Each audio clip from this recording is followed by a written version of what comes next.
Hello friends, villagers excellence 20 channel में आपका स्वागत है। आज हम इकोनॉमिक सर्वे 2019-20 वॉल्यूम 1 के वीडियो लेक्चर सीरीज़ का 4th लेक्चर शुरू करेंगे। तो आइए शुरू करते हैं। 4th चैप्टर की थीम है undermining markets when government intervention hurts more than it helps. ये चैप्टर बेसिकली बात करता है गवर्नमेंट इंटरवेंशंस की, यानी सरकार कैसे जो है मार्केट में इंटरवेन करती है, हस्तक्षेप करती है। और कहीं न कहीं ऐसा देखा गया है कि ये जो गवर्नमेंट का इंटरवेंशन है ये हेल्प करने की बजाय कहीं ना कहीं मार्केट को हर्ट करता है। लेकिन इससे पहले चैप्टर 4 शुरू किया गया है एक कोट से जो कहता है every moment one should learn from every bit one should earn. If you waste a second you can't get knowledge and if you waste a bit you can't get money. यानी ये कहता है कि हर क्षण हमें कुछ सीखना चाहिए और हर क्षण ही हमें कुछ कमाना भी चाहिए। अगर हम अपना एक सेकंड भी वेस्ट करते हैं तो ना हमें नॉलेज मिलेगी, और अगर हम अपना एक बिट वेस्ट करते हैं तो हमें जो है पैसा नहीं कमा सकते। यानी कि हमें एक एक सेकंड अपनी यूज़ करनी चाहिए। और बीइंग ए स्टूडेंट अगर हम चाहते हैं एग्ज़ाम्स क्रैक करना, तब हमें अपने टाइम को वेस्ट नहीं करना चाहिए दूसरी चीज़ों पे, और ज़्यादा से ज़्यादा जो है वो फोकस करना चाहिए अपने एम पे। तो आइए शुरू करते हैं। इस चैप्टर में बात की गई है गवर्नमेंट इंटरवेंशंस की। ये चैप्टर कहता है कि कई बार ऐसा देखा गया है कि गवर्नमेंट इंटरवेन करती है मार्केट में, हालांकि जो उसका इंटरवेंशन होता है वो उसकी जो इंटेंशन होती है इंटरवेन करने की, वो इंटेंशन होती है ताकि वो वेल्थ क्रिएशन को सपोर्ट कर सके। लेकिन ऐसा देखा गया है बहुत सारे क्षेत्रों में जहाँ ये इंटरवेन करती है कि वेल्थ क्रिएट करने की बजाय इसका उल्टा हो जाता है। तो ये जो चैप्टर होता है ये चैप्टर बहुत सारे एग्जाम्पल्स को लेके आता है और ये बताता है कि कहाँ कहाँ गवर्नमेंट का इंटरवेंशन भले ही वो इंटेंशनली सही था लेकिन वो एग्जीक्यूशन में हमारा उसका जो आउटकम है वो गलत निकल के आया है। तो इसमें पहला एग्जाम्पल लिया गया है असेंशियल कमोडिटी एक्ट का, यानी कि इसमें जो हम स्टॉक लिमिट्स लगा देते हैं असेंशियल कमोडिटी एक्ट के अंदर बताया गया है कि जो हम स्टॉक लिमिट्स लगा देते हैं कमोडिटीज़ पे, या फिर हमने ड्रग्स की जो प्राइसिंग को रेगुलेट किया है, या तीसरा बताया गया है असेंशियल कमोडिटी एक्ट के अंदर ही कि गवर्नमेंट ने कैसे फूड ग्रेन मार्केट में गवर्नमेंट की पॉलिसीज़ कैसे अफेक्ट कर रही हैं। और फोर्थ बताया गया, इसमें एग्जांपल लिया गया है डेप्ट वेवर्स का बाय स्टेट और सेंटर। तो ये चैप्टर जो है ये सारे डिपार्टमेंट, सारी मिनिस्ट्री को जो इसमें इंटरवेन किए हुए हैं तो सबको एग्जामाइन करता है सिस्टमेटिक तरीके से।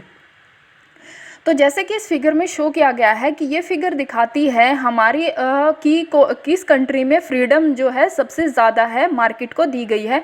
तो जैसे अगर हम बात करते हैं नॉर्थ अमेरिका की, लैटिन अमेरिका देशों की, या फिर हम इधर यूरोप के देशों की बात करते हैं, ऑस्ट्रेलिया की बात करते हैं, तो यहाँ पर देखा गया है कि रिलेटिवली इकोनॉमिक फ्रीडम जो है वो ज़्यादा है बजाय कि इंडिया की। अगर हम इंडिया में देखें तो हमारे यहाँ जो है वो जो है इकोनॉमिक फ्रीडम जो है कम है, यानी कि गवर्नमेंट का इंटरवेंशन जो है दूसरी कंट्रीज के बजाय ज़्यादा है। ये कहता है कि गवर्नमेंट जो है, हालांकि इंडिया ने हम बहुत अच्छी प्रोग्रेस की है हमारी इकोनॉमिक फ्रीडम में, क्योंकि ईज़ ऑफ डूइंग बिजनेस में भी हमारी रैंकिंग बहुत अच्छी आई है। लेकिन इस चैप्टर में भी कुछ रैंकिंग बताई गई हैं, जैसे इंडेक्स ऑफ इकोनॉमिक फ्रीडम जो कि जारी करता है हेरिटेज फाउंडेशन, और the global economic freedom index जो कि जारी करता है द फ्रेजर इंस्टीट्यूट। और ये दोनों ही हमें बताते हैं इकोनॉमिक फ्रीडम के बारे में। इकोनॉमिक फ्रीडम को इन्होंने डिफाइन किया है as the freedom of choice enjoyed by individuals in acquiring and using economic goods और रिसोर्सेज, यानी कि गुड्स और रिसोर्सेज को एक्वायर करने में, उसको यूज़ करने में इंडिविजुअल्स को चॉइस मिलनी चाहिए, फ्रीडम ऑफ चॉइस मिलनी चाहिए। तो ये फ्रीडम हमारे यहाँ कितनी है ये हम इसमें देखेंगे। तो अगर हम इंडेक्स ऑफ इकोनॉमिक फ्रीडम की बात करते हैं जो कि हेरिटेज फाउंडेशन जारी करता है, तो इसमें इंडिया को कैटेगराइज किया गया है मोस्टली अनफ्री स्टेट का, और इसमें हमारा स्कोर जो है वो 55.2 है 2019 में, और वही 186 कंट्रीज़ में हमारी रैंक 129th रैंक है, यानी कि हम बॉटम की 30% जो कंट्रीज़ हैं उनमें शामिल हैं। अब जो इसमें कहा गया है कि जो इंडेक्स ऑफ इकोनॉमिक फ्रीडम है ये बताता है इन्वेस्टमेंट फ्रीडम को देखा गया, इसमें दोनों चीज़ें देखी गई हैं। यानी कि जो इन्वेस्टमेंट का फ्लो होता है इंटरनली, यानी कि चाहे वो मार्केट के अंदर हो या अक्रॉस द कंट्रीज बॉर्डर यानी मार्केट से बाहर हो, तो उसमें जो स्कोर बताया गया है, हमारा जो स्कोर है वो बिल्कुल लो है, 40 स्कोर बताया गया है। और इसमें जो स्केल होता है स्कोर का वो 0 से लेकर 100 होता है। और अगेंस्ट द वर्ल्ड एवरेज, अगर हम वर्ल्ड एवरेज की बात देखें तो वो स्कोर कहीं ज़्यादा 58.5 है और हमारा स्कोर जो है वो लो स्कोर है। और लो स्कोर जो है वो बताता है कि हमारे यहाँ जो इकोनॉमिक फ्रीडम है वो अपेक्षाकृत कम है। अगर हम ग्लोबल इकोनॉमिक फ्रीडम इंडेक्स जो कि फ्रेजर इंस्टीट्यूट जारी करता है इसकी बात करें तो हमारी इसमें भी रैंकिंग जो है हम 79th पोजीशन पे हैं 162 कंट्रीज़ में। तो और इस इंडेक्स में बताया गया कि बिजनेस रेगुलेशन में अगर हम स्पेशली देखें तो हमारी रैंक जो है वो 108th रैंक है। तो ये बताता है कि कुछ रिलेशन बताता है इंडेक्स ऑफ इकोनॉमिक फ्रीडम का पर कैपिटा जीडीपी के साथ क्या क्या इंडेक्स है। जैसे जैसे देखिए, जैसे जैसे इकोनॉमिक फ्रीडम का इंडेक्स बढ़ता जा रहा है जो कि ये रेड लाइन शो कर रही है, वैसे वैसे पर कैपिटा जीडीपी भी जो है वो बढ़ती चली जा रही है। तो जो नेक्स्ट है वो भी यही बताता है कि अगर हम ये बात करते हैं इंडिया की हमने बात करी है पर जीडीपी के बेसिस पे, जीडीपी पर कैपिटा के बेसिस पे। अब हम बात करेंगे, सॉरी ये शायद 2 बार आ गया है। अगर हम बात करें इंडेक्स ऑफ इकोनॉमिक फ्रीडम का नई बिजनेस रजिस्ट्रेशन की डेंसिटी पे क्या फ़र्क पड़ा है, तो जैसे जैसे इकोनॉमिक फ्रीडम इंडेक्स बढ़ता चला जाता है वैसे वैसे नई फर्म्स का जो रजिस्ट्रेशन की डेंसिटी है वो भी, यहाँ देखो यहाँ जो डेंसिटी है वो सबसे ज़्यादा है, यानी वो डेंसिटी बढ़ती चली जाती है जब भी नई फर्म्स का रजिस्ट्रेशन होता है। किसके साथ? इंडेक्स ऑफ इकोनॉमिक फ्रीडम में, यानी जितना इकोनॉमिक फ्रीडम ज़्यादा होती है उतना ही नए फर्म्स का रजिस्ट्रेशन ज़्यादा होता है, उतना ही यहाँ देखिए उतना ही पेटेंट ज़्यादा होते हैं और उतना ही हमारे यहाँ पर क्या होता है, ये पेटेंट अप्लाइड को शो करता है, यानी पेटेंट भी उतने ज़्यादा अप्लाई होते हैं और ये बताता है पेटेंट भी उतने ही ज़्यादा ग्रांट होते हैं। अब ये बताता है इंडेक्स ऑफ इकोनॉमिक फ्रीडम का इनोवेशन के साथ। तो जैसे जैसे इंडेक्स ऑफ इकोनॉमिक फ्रीडम बढ़ता चला जाता है वैसे वैसे हमने देखा है कि जो इनोवेशन है वो भी हमारी कंट्रीज़ में बढ़ती चली जाती है, क्योंकि जब मार्केट को बे रेगुलेशन कम होगा, प्राइवेट सेक्टर मार्केट में आएंगे तो वो इनोवेशन लाने के लिए, नई नई टेक्नोलॉजी लाने के लिए, ताकि जो है उनको किसी भी गुड्स का, सर्विस का क्रिएशन जो है वो सस्ता पड़े और उसके लिए वो मार्केट में क्या है पैसा डालेंगे और उससे नई नई टेक्निक लेके आएंगे, यानी इनोवेशन को बढ़ावा देंगे। अब ये कहता है कि while there is a case for government intervention when market do not function properly, excessive intervention especially when market can do the job of enhancing citizens welfare perfectly well stifles economic freedom।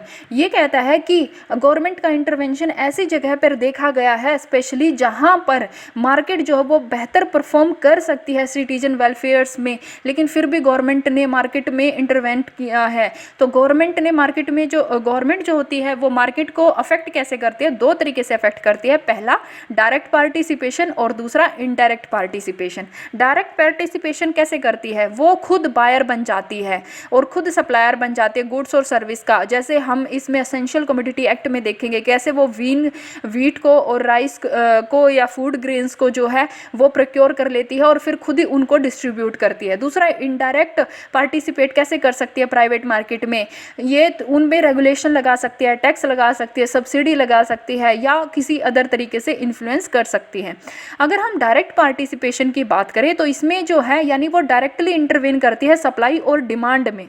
जब supply और demand में intervene करती है सरकार तो ये कैसे affect करता है? देखो, जब प्राइस बहुत ज़्यादा हाई होता है, इसका मतलब क्या है, अमाउंट जो there is an excessive amount of product for sale compared to what people want. यानी सरकार अगर मार्केट को रेगुलेट करने के लिए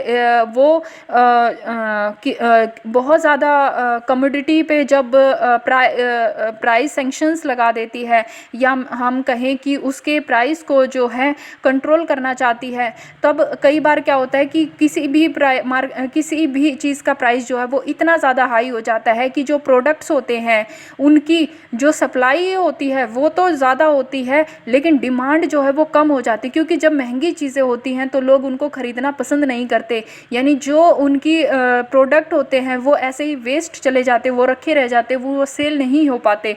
और वहीं जब प्राइस को कंट्रोल करने के बाद प्राइस बहुत ज़्यादा कम हो जाते हो तो उसकी एकदम से एक्सेसिव डिमांड बढ़ जाती है, और लेकिन उस टाइम पे जो प्रोडक्ट होते हैं वो हमें कम अवेलेबल होते हैं।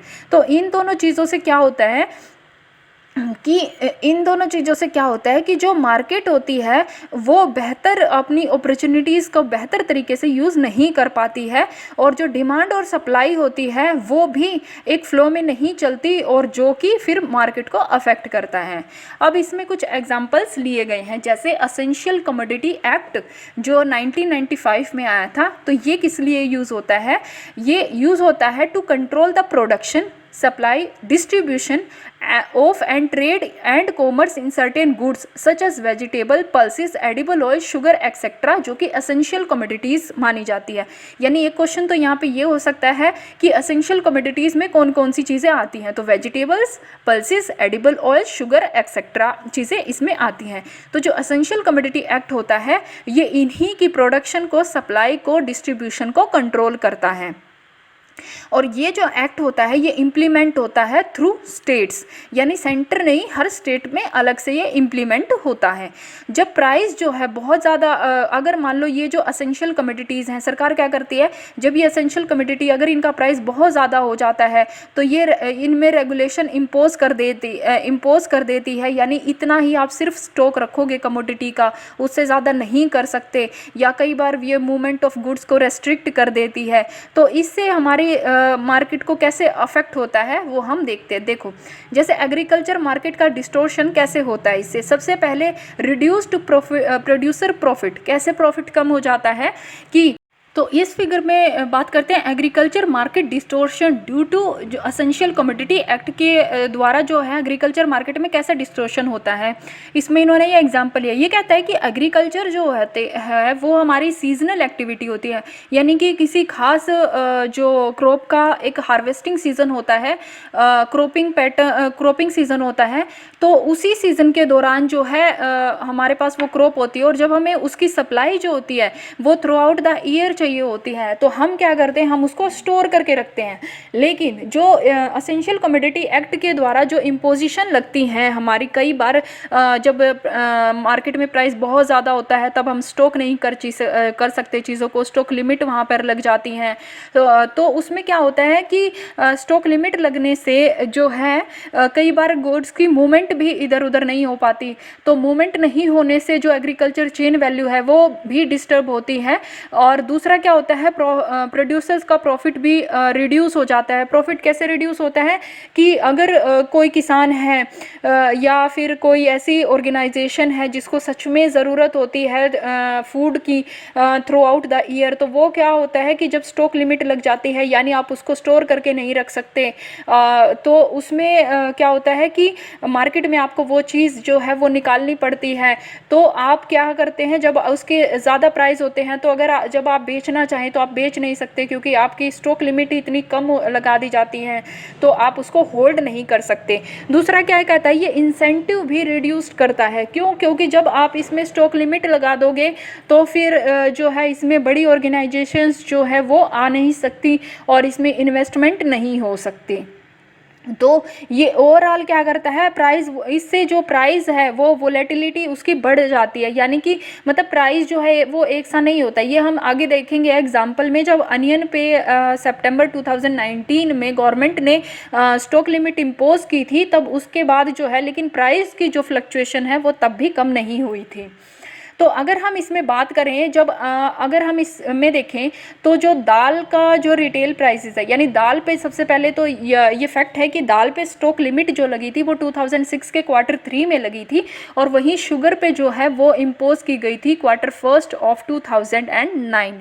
तो इसमें कहा है कि देखो, जब 2006 में स्टॉक लिमिट इम्पोज हुई थी, उससे पहले क्या हुआ था कि 2005 के क्वार्टर 3 के बाद जो है वो जो प्रोडक्शन है वो कम हो गया था और प्राइस एकदम से बढ़ गया था। जब प्राइस एकदम से बढ़ा था दाल का, तो उन्होंने स्टॉक इम्पोज्ड कर दिया था, लिमिट इम्पोज्ड कर दी थी। लेकिन उसके बाद भी अगर हम देखें तो जो प्राइस है वो दाल का, वो उसके जो रिटेल प्राइसेस हैं वो कम नहीं हुए, बल्कि वो वोलेटिलिटी उनमें बनी हुई थी। वहीं ऐसा ही शुगर में हमारा देखा गया था। तो दूसरा एक्सपीरियंस क्या कहता है कि रिसेंट एक्सपीरियंस अनियन में देखा गया था, कि अनियन में भी क्या किया गया था, सितंबर 2019 में, जैसे मैंने बताया था कि इस पर स्टॉक लिमिट इम्पोज की गई थी। लेकिन उसके बाद अगर हम यहाँ देखें, देखो 26 अगस्त तक जो है वो अनियन के जो प्राइस हैं और पोटैटो के प्राइस है ऑलमोस्ट सेम है। लेकिन यहाँ पर क्या हुआ था कि जो नवंबर दिसंबर में अनियन का जो हार्वेस्टिंग सीजन था और उसमें सप्लाई होनी थी, और वो जो है वो due to rain, heavy rain की वजह से वो ख़राब हो गया था। तो मार्केट में अनियन कम हो गया था और इसलिए उसकी डिमांड जो है वो ज़्यादा हो गई थी सप्लाई से, और उसका प्राइस बढ़ने लग गया था। तो गवर्नमेंट ने उस पर स्टॉक लिमिट इम्पोज करी, और स्टॉक लिमिट इम्पोज करने के बाद हम देखते हैं कि एक लेवल तक, यानी सिर्फ अक्टूबर तक अगर हम देखें तो उसके जो प्राइसेस थे वो फिर भी नॉर्मल रहते, लेकिन अक्टूबर के बाद जो है उसके प्राइसेस एकदम से हाई हो जाते हैं। ऐसा इसलिए होता है कि जब स्टॉक लिमिट इम्पोज की गई तो मार्केट में अनियन आना शुरू हुआ, लेकिन वो सारा अनियन जो हमारा पार्ट्स में आना चाहिए था, वो एक ही दम अक्टूबर में सारा का सारा अनियन मार्केट में आ गया, और इसलिए उसके बाद जो है फिर से जो है डिमांड उसकी बढ़ गई और सप्लाई कम हुई, यानी कि फिर से उसके जो प्राइसेस हैं वो फिर से ज़्यादा हो गए। ऐसा ही होलसेल में देखा गया और ऐसा ही देखा गया रिटेल सेक्टर में। तो ये जो इफेक्ट है, this effect of imposition of stock limits is also evident in the trend of wages between the wholesale और retail prices of pulses and onion में भी हम ये चीज़ देख सकते हैं। तो अगर हम ये जो है increased wages between retail and wholesale price of onion in 2019 even after the ECA is imposed। तो जो डिफरेंस बढ़ता जा रहा है रिटेल और होलसेल प्राइसेस में अनियन के, वो हम देख सकते हैं, वो भी कितना ज़्यादा हो गया। यहाँ अगर हम देखें, जब स्टॉक लिमिट इन्होंने इम्पोज नहीं की गई थी तो जो वेजेस थे रिटेल प्राइसेस में और होलसेल प्राइसेस में वो ऑलमोस्ट सेम थे, यानी जो डिफरेंस था प्राइसेस में वो ऑलमोस्ट सेम था, वो ज़्यादा नहीं था। लेकिन जैसे स्टॉक लिमिट इम्पोज होती है वैसे ही जो है तो आप रेट देख सकते हैं दोनों में कितना ज़्यादा डिफरेंस आ गया है हमारा।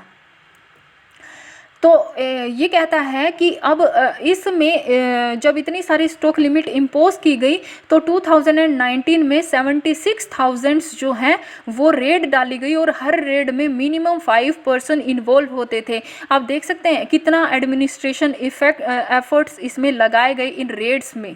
फिर दूसरा ये बात करता है प्राइस स्टेबलाइजेशन फंड का, ये 2014-15 में आया था। तो ये भी एक फैक्चुअल क्वेश्चन हो गया कि जो PS है, सबसे पहले तो इसकी फुल फॉर्म क्या होगी, प्राइस स्टेबलाइजेशन फंड, और ये आया कब था, 2014-15। ये हेल्प करता है to regulate the price volatility of important agriculture commodities onion, potato और पल्सेस। किस किस के बारे में, अनियन, पोटैटो और पल्सेस के बारे में, ये उनके प्राइस को रेगुलेट करने में हेल्प करता है।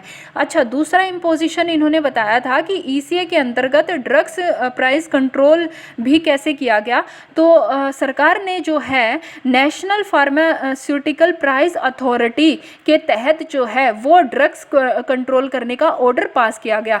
तो सबसे पहले जो है नेशनल फार्मास्यूटिकल प्राइसिंग अथॉरिटी ये एस्टेब्लिश हुई थी 29 अगस्त 1997 में, और ये जो है किस डिपार्टमेंट के अंतर्गत आती है, डिपार्टमेंट ऑफ फार्मास्यूटिकल, जो कि आता है ministry of chemical and fertiliser के अंतर्गत। और ये एक रेगुलेटर की तरह काम करती है जो कि ड्रग्स के प्राइस को रेगुलेट करती है to ensure availability and accessibility of the medicine at the affordable prices. तो हम देख सकते हैं कि जब इन्होंने लिमिट इम्पोज की गई थी तो जो जो ड्रग्स जो है गवर्नमेंट के कंट्रोल में थी, और ये जो लाइन शो करती है ये दिखाती है कि जो ड्रग्स जो मार्केट में फ्री थी, यानी जिन पे के प्राइस में गवर्नमेंट का कंट्रोल नहीं था, तो कहीं ना कहीं उस ड्रग्स का प्राइस जो है कम था और जो रेगुलेटेड ड्रग्स थी उसका प्राइस ज़्यादा हो गया था। अब ये कहता है कि अब हम क्या कर सकते हैं आगे, जो इतनी सारी प्रॉब्लम हो गई है, तो हम इसमें क्या कर सकते हैं, हमें जो ECA एक्ट है उसको रिप्लेस करने की ज़रूरत है मार्केट फ्रेंडली इंटरवेंशंस के साथ, जैसे कि price stabilisation fund, direct benefit transfer कर सकते हैं, हम इंसेंटिव दे सकते हैं, नई नई इनोवेशंस को, मार्केट को इंटीग्रेट कर सकते हैं, smooth flow goods and services जो है हम इसमें जो है उसको बढ़ावा दे सकते हैं। जैसे इसमें ई मार्केट का हम एग्जांपल ले सकते हैं। अब इन्होंने एक बात करी थी गवर्नमेंट के इंटरवेंशन इन ग्रेन मार्केट में, तो ये कहता है कि गवर्नमेंट ने फूड सिक्योरिटी इंश्योर करने के लिए गवर्नमेंट क्या करती है, गवर्नमेंट जो है कंज्यूमर्स के इंटरेस्ट को बनाए रखने के लिए जो है और फूड सिक्योरिटी को बनाए रखने के लिए ये क्या करती है, जो है PDS सिस्टम के थ्रू जो है डिस्ट्रीब्यूट करती है फूड्स ग्रेन्स का, और उसकी प्रोक्योरमेंट जो करती है वो FCI food corporation of India के तहत करती है। तो सबसे पहले FCI जो है वो एस्टेब्लिश हुआ था 1965 में under the food corporation act 1964। ये क्या करती है, ये बेसिकली परचेज करती है, स्टोर करती है, मूव ट्रांसपोर्ट करती है, डिस्ट्रीब्यूट करती है और बेचती है फूड ग्रेन्स को। इसका ऑब्जेक्टिव क्या है, पहले तो ये MSP पे प्रोक्योर करती है फूड ग्रेन्स को, दूसरा इसका काम है डिस्ट्रीब्यूट करना उन फूड ग्रेन्स को थ्रू द PDS, और तीसरा उनका बफर स्टेक को मेंटेन करना ताकि फूड सिक्योरिटी बनी रहे और प्राइस भी स्टेबल बना रहे। तब अब क्या कहता है ये सर्वे कहता है कि गवर्नमेंट जो है वो अब के टाइम पे सिंगल लार्जेस्ट प्रोक्योरर और होल्डर ऑफ फूड ग्रेन बन के उभरी है। इन्होंने कहा है कि गवर्नमेंट ने प्रोक्योर किया 40 to 50% of total market surplus of rice and wheat का, मतलब वीट और राइस की टोटल मार्केट का ये 40 से 5% गवर्नमेंट प्रोक्योर कर लेती है। और वहीं अगर हम बात करें हरियाणा और पंजाब जैसे स्टेट्स की, तो वो ऑलमोस्ट 80 to 90% जो है वो प्रोक्योर कर लेती है। अब अगर 2018-19 में देखें तो रिकॉर्ड प्रोक्योरमेंट हुआ है, इसमें राइस का हुआ 44.4 मिलियन टन और वीट का जो हुआ है वो हमारा हुआ 34 मिलियन टन, यानी कि सबसे ज़्यादा लार्जेस्ट बायर बन गई है हमारी गवर्नमेंट इसके तहत।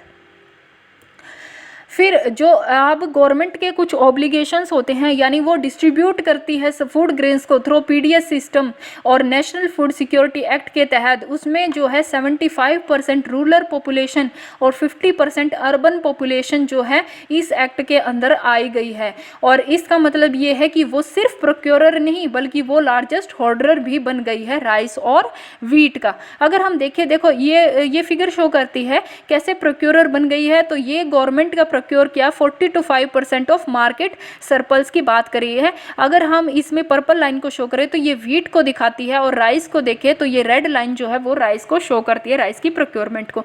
वहीं अगर पंजाब हरियाणा की बात करी है तो देखिए ऑलमोस्ट पंजाब में 93% जो है हरियाणा में 93% जो है वो प्रोक्योरमेंट हुआ है राइस का, वीट का 87.7% हुआ है, वीट का हुआ 93% और राइस का 87.7%। वही हम पंजाब देख सकते हैं, यानी ये स्टेट 80 से 90% तक प्रोक्योर कर लेते हैं। Increasing MSP leading to higher procurement. अब ये कहता है कि देखो जैसे जैसे हम 2011 के बाद के इसमें डाटा लिया गया है, ये कहता है कि जैसे जैसे MSP मार्केट सपोर्ट प्राइस बढ़ता जा रहा है वैसे वैसे जो है गवर्नमेंट जो है हायर प्रोक्योरमेंट करती जा रही है, वीट की और पैडी की हमारी प्रोक्योरमेंट करती जा रही है। तो इसमें क्या बताया गया है, इस फिगर में क्या बताया गया है, trend in buffer stock with the FCI। ये कहता है कि वीट का देखो वीट का 45.8 million ton of wheat against a buffer stock of 27.58 million ton और 28.4 million ton of rice against a buffer of 13.5 million ton. यानी कि लास्ट में जब हमने देखा तो लास्ट ईयर जब हमने बफर स्टॉक किया था तो राइस का 13.5 था, अब हमने सबसे ज़्यादा 28.4 किया है हमारे गवर्नमेंट ने उसका प्रोक्योरमेंट, उसको स्टोरेज, और वीट की स्टोरेज जो है वो 45.8 मिलियन टन हमने की है, जैसा कि हम इस फिगर में देख सकते हैं। ये राइस को शो कर रहा है और ये व्हीट को शो कर रहा है। यानी ओवरऑल देखें तो 74.3 मिलियन टन जो है वो हमने स्टोर किया है। अब ये बात करता है कि ये स्टोरेज जो गवर्नमेंट कर रही है, प्रोक्योरमेंट कर रही है, तो इसके लिए हमें कुछ इकोनॉमिक कॉस्ट देनी पड़ती है।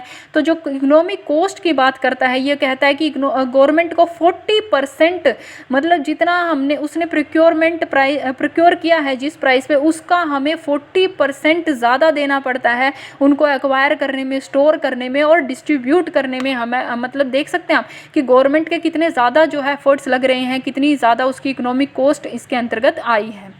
तो increasing in efficiencies of FCI with stock for wheat. अब ये कहता है कि क्योंकि गवर्नमेंट सिंगल लार्जेस्ट होल्डर है और सिंगल लार्जेस्ट प्रोक्यूरर है, यानी मार्केट जो है ओपन नहीं है पार्टिसिपेशन के लिए, तो ये मोनोपोली को बढ़ावा देता है। और मोनोपोली को बढ़ावा देता है तो जो इसमें जो है प्राइवेट सेक्टर जो है वो इन्वेस्ट नहीं करना चाहते, प्राइवेट सेक्टर नहीं इन्वेस्ट करना चाहते क्योंकि स्टॉक लिमिट्स हैं और एमएसपी भी डिसाइड करती है सरकार। तो इसमें क्या होता है कि इसका इंफ्रास्ट्रक्चर जो हो वो इतना एडिक्वेट नहीं हो पाता स्टोरेज का और वेयर हाउसेस का भी, तो जो कॉस्ट जो है गवर्नमेंट की वो ज़्यादा लगती है। वहीं अगर ये ओपन मार्केट में होता तो इसमें जो है इन्वेस्टर इन्वेस्ट करते, इंफ्रास्ट्रक्चर डेवलप होता और यही मार्केट की कॉस्ट जो है वो कम होती और ओवरऑल इसका बेनिफिट जो है वो कंज्यूमर्स को होता। तो ये कहता है कि एनएसएसए का 73rd round on consumer expenditure ये हुआ था। ये शो करता है कि इसका रीज़न क्या है कि हमारी इतनी कॉस्ट बढ़ गई, हमारे पास इतना बफर स्टॉक हो गया है। तो जो इसका रीज़न ये है कि अगर ये जो एनएसएस की 73 राउंड के जो कंज्यूमर एक्सपेंडिचर पे हुई थी, ये बताती है कि गाँव में अगर हम बात करें रूरल एरिया में, तो वहाँ पर मंथली पर कैपिटा एक्सपेंडिचर वो 33% कम हुआ है व्हीट्स का या सीरियल का हम बात कर सकते हैं। और जो अर्बन इंडिया का है वो 28% कम हुआ है 2004-05 से 2011-12 में। ये हम देख सकते हैं कि यहाँ पर जो व्हीट का प्रोक्योरमेंट या फिर सीरियल के शेयर्स में कैसे कमी आई है। अब ये कहते हैं कि अब ऐसा आया है, क्यों आया है? क्योंकि जो हमारी कई सारी गवर्नमेंट की स्कीम्स भी हैं, जैसे मनरेगा है, और वैसे भी जैसे जैसे इनकम बढ़ती चली जाती है तो हमारा सीरियल्स पे जो इन्वेस्टमेंट है वो कम होता चला जाता है, बल्कि हम दूसरी चीज़ें जो है वो खरीदना शुरू कर देते हैं। इसलिए जो है गवर्नमेंट का जो, अगर हम डिमांड और सप्लाई की बात करें तो यहाँ पर डिमांड कम होती जा रही है और सप्लाई जो है वो सप्लाई उतनी ज़्यादा बढ़ती जा रही है। देखिए कंजम्पशन जो है वो डिक्लाइन होता जा रहा है और प्रोडक्शन जो है हमारा वो रिकॉर्ड प्रोडक्शन हो रहा है, वो प्रोडक्शन बढ़ता जा रहा है, यानी डिमांड और सप्लाई कम होती जा रही है। और वहीं अगर प्राइवेट सेक्टर इसमें इंटरवेन करे तो जो है वो इस चीज़ को ओवरकम कर सकते हैं। तो इसका सॉल्यूशंस क्या है? सबसे पहले हमें ऐसी पॉलिसीज़ बनानी पड़ेंगी जो कि इंसेंटिवाइज डाइवर्सिफिकेशन और एनवायरमेंटल सस्टेनेबल प्रोडक्शन कर सके। ये कहता है कि जब गवर्नमेंट एमएसपी लगा देती है, मिनिमम सपोर्ट प्राइस लगा देती है, यानी वो पहले से बता देती है कि किस फसल के लिए आपको कितना दाम मिलेगा, तो जो फार्मर्स होते हैं वो उस एमएसपी के अकॉर्डिंग अपनी फसलों को उगाते हैं, ना कि मार्केट के अकॉर्डिंग अपनी फसलों को उगाते हैं। तो ये कहता है पहले तो हमें ऐसी पॉलिसीज़ बनानी पड़ेंगी जिससे हम डाइवर्सिफाई कर सके चीज़ों को और ऐसा प्रोडक्शन कर सके जो कि हमारे एनवायरमेंटल के फ्रेंडली होता है। दूसरा, जो हमें फार्मर्स हैं उनको हमें एम्पावर्ड करने की ज़रूरत होती है। थ्रू डायरेक्ट इन्वेस्टमेंट सब्सिडी हम उन्हें दे सकते हैं या कैश ट्रांसफ़र कर सकते हैं, ताकि वो एनवायरनमेंट से रिलेटेड या मार्केट में जो डिमांड है उससे रिलेटेड वो क्रॉपिंग पैटर्न अपना सकते हैं। तीसरा, the coverage of national food security act जो है उसकी रिस्ट्रिक्शन, मतलब उसकी सिर्फ 20% तक हमें उसको रेस्ट्रिक्ट कर देना चाहिए और बाकी जो है वो मार्केट के लिए हमें ओपन कर देना चाहिए। और हमें कंज्यूमर्स के लिए डीबीटी डायरेक्ट बेनिफिट ट्रांसफ़र जो हम उन्हें कर सकते हैं, तो हमें ऐसे इनकम ट्रांसफ़र अल्टरनेट ढूंढने चाहिए। अब ये टॉपिक बात करता है डेप्ट वेवर्स के बारे में। ये बताता है कि लोन वेवर्स जो है वो सरकारें कैसे दे रही है, स्टेट की और सेंटर की सरकारें दे रही हैं। तो वो कहता है कि पहले जब हम 1991 के मतलब 20वीं जब शताब्दी की बात करते हैं तो उसमें जो है वो लोन वेवर ज़्यादा है। जैसे हम बात कर सकते हैं हरियाणा में 1987 में ये ऑलमोस्ट 17% था उनके बजट से रिलेटेड। तो उसके बाद ये ट्रेंड कम देखा गया, लेकिन 2008 में जब वैश्विक मंदी आई थी उसके बाद जो है गवर्नमेंट ऑफ इंडिया ने अपने बजट का 6% जो है वो लोन वेवर्स को एलोकेट कर दिया गया था। उसके बाद से ये ट्रेंड फिर से बढ़ता चला जा रहा है और अब हम देखें तो ये ट्रेंड आप आंध्र प्रदेश 2014 देख सकते हैं कि 21% उन्होंने अपने बजट का इसमें यूज़ कर दिया है। यानी कि जब ये बजट जो का हिस्सा इसमें यूज़ हो रहा है तो इससे हमारे पास क्या हो रहा है कि जो गवर्नमेंट है उनके रिसोर्सेज कम हो रहे हैं और उनका ज़्यादातर जो हिस्सा है मतलब 20% शेयर 16% शेयर जो अगर आप लोन वेवर्स में लगा दे रहे हैं, यानी वो टैक्स पेयर्स की अमाउंट है जिसको आप जो है वेलफेयर के लिए इस्तेमाल कर सकते हैं, लेकिन हम उसको कर नहीं पा रहे हैं। तो हमें क्या करना चाहिए, हमें उनको लोन्स वेवर्स की बजाय हमें उनको इंसेंटिव्स देने चाहिए, उनको एनकरेज करना चाहिए कि वो मार्केट में जो डिमांड है उसके अकॉर्डिंग जो फसलों को उगा सके। उसके लिए हमें उनको इंसेंटिव्स देने चाहिए, इनोवेशन को बढ़ावा देना चाहिए। दूसरा कहता है कि हमें लेजिस्लेटिव चेंजेस भी करने चाहिए ताकि गवर्नमेंट की जो इंटरवेंशन है वो ख़त्म हो सके। तो ये बताता है कि मार्केट की स्ट्रेंथ और वीकनेस क्या क्या है, यानी कि कहाँ मार्केट की स्ट्रेंथ ज़्यादा है, जहाँ ज़्यादा स्ट्रेंथ है वहाँ पर गवर्नमेंट को जो है इंटरवेंशन कम करना चाहिए। वहीं जहाँ पर मार्केट के कंट्रोल में नहीं है चीज़ें वहाँ पर गवर्नमेंट को इंटरवेंट करना चाहिए। ये ऐसा नहीं कह रहा कि गवर्नमेंट को इंटरवेंट ही नहीं करना चाहिए, गवर्नमेंट को इंटरवेंट करना चाहिए, लेकिन ऐसी जगह पे जहां मार्केट जो है, मार्केट के जो फैक्टर्स हैं वो जो है वीक पड़ जाते हैं। तो ये कहता है कि जब हम मार्केट में चीज़ों को छोड़ देते हैं तो वो क्या करते हैं, उससे जो प्राइजेस होते हैं वो भी ऑलमोस्ट लिमिट में रहते हैं, रिसोर्स का एफिशिएंटली हम यूज़ कर सकते हैं। और जब हम मार्केट में बढ़ावा देते हैं प्राइवेटाइजेशन को, लिबरलाइजेशन को, तो उससे क्या होता है, मार्केट में इन्वेस्टमेंट आती है, नई नई टेक्नोलॉजी आती है, इनोवेशन बढ़ता है, कंज्यूमर्स को जो है चॉइसेस ज़्यादा मिलती हैं और जब चॉइसेस ज़्यादा मिलेगी तो ओवरऑल उनको जो है बेहतर चीज़ें कम दामों में मिलेगी, ओवरऑल कंज्यूमर्स का फ़ायदा है, इससे वेल्थ क्रिएट होती है और हम वेलफेयर भी बढ़ा सकते हैं। अब मार्केट क्या नहीं कर सकती, मार्केट पब्लिक गुड्स प्रोवाइड नहीं कर सकती और जो है ये जो है हमारे पास कई बार क्या होता है कि एथिकल प्रैक्टिसेस को इंश्योर नहीं कर पाती। यानी कि जो मार्केट होती है, प्राइवेट जो बंदे होते हैं उनका बेसिकली जो मोटो होता है वो अपना प्रॉफिट कमाने का होता है, तो कई बार जो है वो वेलफेयर पे ध्यान नहीं दे पाते। तो ऐसी चीज़ों में, हेल्थ में, एजुकेशन सेक्टर में, वेलफेयर में गवर्नमेंट को जो है वो आना चाहिए और साथ प्राइवेट कंपनीज़ के साथ या प्राइवेट सेक्टर के साथ जो है उनको एज अ कॉम्पिटिटर काम नहीं करना चाहिए, बल्कि उनको उनके कॉरपोरेशन के साथ बेहतर तरीके से काम करना चाहिए ताकि जो है वेल्थ जनरेट हो सके और इसका ओवरऑल जो है फ़ायदा जो है वो समाज को मिल सके। If you like the video then please do like, share and subscribe my channel. Let's meet in the next video. Till then, bye bye. Thank you.